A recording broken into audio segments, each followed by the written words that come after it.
जिसके मुंह में खून था, शरीर में कोई कपड़ा नहीं था, पैर दोनों राइट एंगल में मिला गया, एक पाँव बेड के इस तरफ, एक पाँव बेड के इस तरफ मिला गया, चश्मे को कूटा गया जिसके वजह से आंखों से खून निकल गया, ला दबाकर मारा गया। इंडिया के कोलकाता शहर में 9 अगस्त 2024 की सुबह एक ऐसी खबर सामने आती है जो पूरे देश को हिलाकर रख देती है।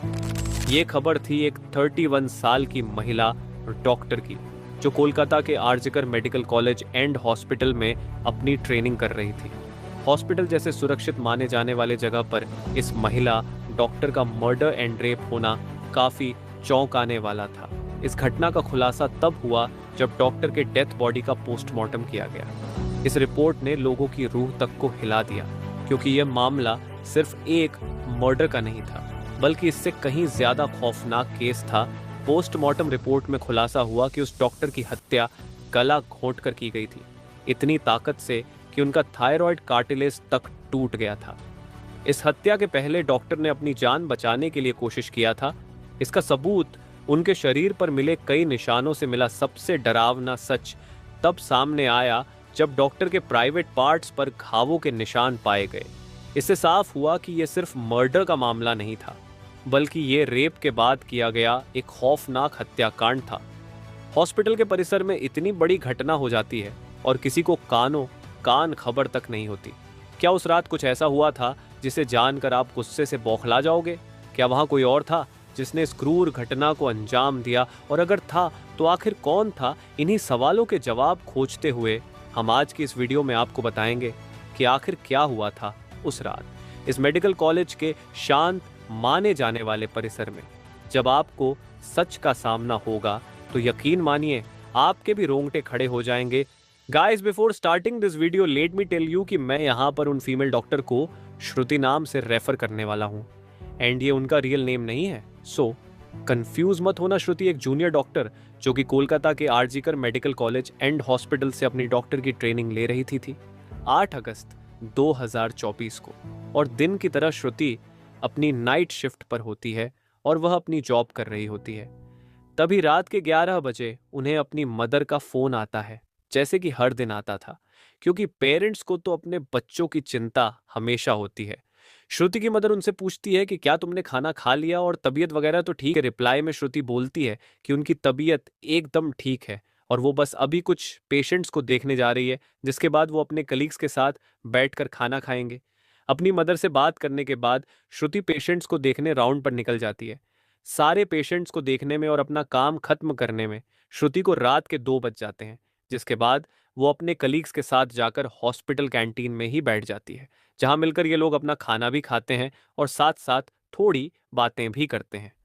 खाना खाते खाते और बात करते हुए रात के 3 बज जाते हैं और इस वक्त श्रुति थोड़ी थकान सी फील कर रही होती है, तो वो अपनी थकान दूर करने के लिए इस हॉस्पिटल के 4th फ्लोर में बने सेमिनार हॉल में जाकर रेस्ट करने लगती है। सुबह के 7:30 बज जाते हैं, पर वो तब भी इस सेमिनार हॉल से बाहर नहीं आती, जो कि काफ़ी ज़्यादा अनयूजुअल था, क्योंकि श्रुति कभी भी आधे 1 घंटे से ज़्यादा का ब्रेक नहीं लेती थी।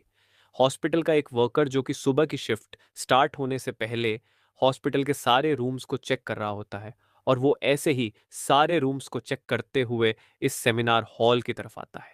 जैसे ही वो सेमिनार हॉल के बाहर आकर उसका गेट खोलता है, उसकी आंखों के सामने होता है एक भयानक नज़ारा, जिसे देखकर वो बहुत जोर से चीख पड़ता है। इस वर्कर की चीख सुनकर आसपास के लोग वहां इकट्ठा होने लगते हैं और देखते हैं कि सेमिनार हॉल के अंदर श्रुति की बॉडी बिना कपड़ों के पड़ी हुई है और उसके बॉडी पर कुछ ब्लड के निशान भी हैं। यहाँ खड़े सब लोगों के लिए ये एक ट्रामा से कम नहीं था, स्पेशली दूसरी फीमेल डॉक्टर्स एंड वर्कर्स के लिए, क्योंकि उन्होंने अपनी आंखों के सामने ऐसा नज़ारा पहली बार देखा था। वो भी हॉस्पिटल प्रेमिसेस के अंदर श्रुति की बॉडी को देखकर आसपास खड़े सारे लोग उसे एक स्ट्रेचर पर लेटते हैं और इमरजेंसी रूम में लेकर जाते हैं, ताकि डॉक्टर्स उसकी कुछ हेल्प करने के बाद भी एट द एंड श्रुति कुछ घंटों के बाद अपना दम तोड़ देती है। हॉस्पिटल में कुछ लोग थे जो कि इस मर्डर एंड रेप केस को एक नॉर्मल केस जैसा दिखाने की कोशिश कर रहे थे, जस्ट बिकॉज कि वो इस हॉस्पिटल का नाम बचा सके। बट जब पोस्टमार्टम रिपोर्ट्स आती हैं तो सब दूध का दूध और पानी का पानी हो जाता है। इन रिपोर्ट से साफ साफ पता चल जाता है कि श्रुति के साथ किसी ने जबरदस्ती गलत हरकत करने की कोशिश करी, और जब वो इस इंसान से अपने आप को बचाने लगी तो उसने उसका गला घूंट दिया, इवन उसे बहुत बुरी तरीके से मारा भी, और फिर उसका रेप भी किया। ये सारे प्रूफ मिलने के बाद ये केस पुलिस को हैंड ओवर कर दिया जाता है, एंड पुलिस वाले इस क्रिमिनल को पकड़ने के लिए लग जाते हैं। सबसे पहले पुलिस उस क्राइम सीन पर ही छानबीन करती है जहां ये सब हुआ था।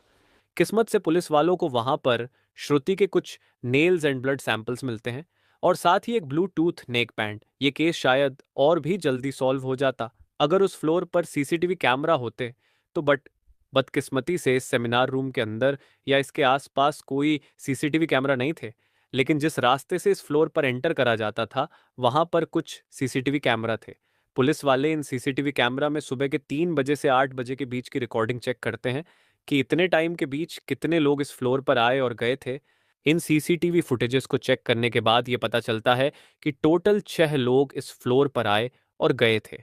ये पता लगने के बाद पुलिस वाले एक एक करके इन 6 लोगों को पूछताछ के लिए बुलाते हैं कि वो लोग वहां पर उस टाइम क्या कर रहे थे, और इन लोगों को इस बीच यहाँ कुछ भी अजीब दिखा कि नहीं। इन लोगों से पूछताछ के दौरान पुलिस वाले उनके फ़ोन का ब्लूटूथ भी ऑन करके चेक करते हैं कि जो ब्लूटूथ हेडसेट उन्हें मिला था वो इनमें से किसका था, क्योंकि आपको पता होगा ही कि एक बार अगर आप किसी ब्लूटूथ डिवाइस से अपना फ़ोन पेयर करते हो तो अगली बार वो उससे ईजिली कनेक्ट हो जाता है। और फाइनली पुलिस वालों की ये ट्रिक काम भी आती है, क्योंकि ये ब्लूटूथ नेकबैंड इन 6 लोगों में से एक आदमी के फ़ोन से कनेक्ट हो जाता है, जिसका नाम था संजय रॉय, जो कि एक सिविल वॉलंटियर था। सिविल वॉलंटियर वो लोग होते हैं जो कि पुलिस के अंडर काम करते हैं और उनकी हेल्प करते हैं छोटे मोटे कामों को मैनेज करने में।